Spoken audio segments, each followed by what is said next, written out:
Seguinte, o médico olhou, né, o coisa lá, raio-x, é o nome? É.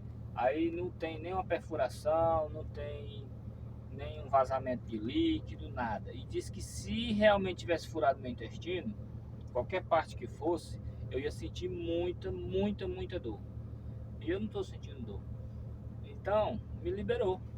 Ó, como era sério o negócio, é até laranja a fitinha. Amarela. Ô, parece que eu tô é mal mesmo.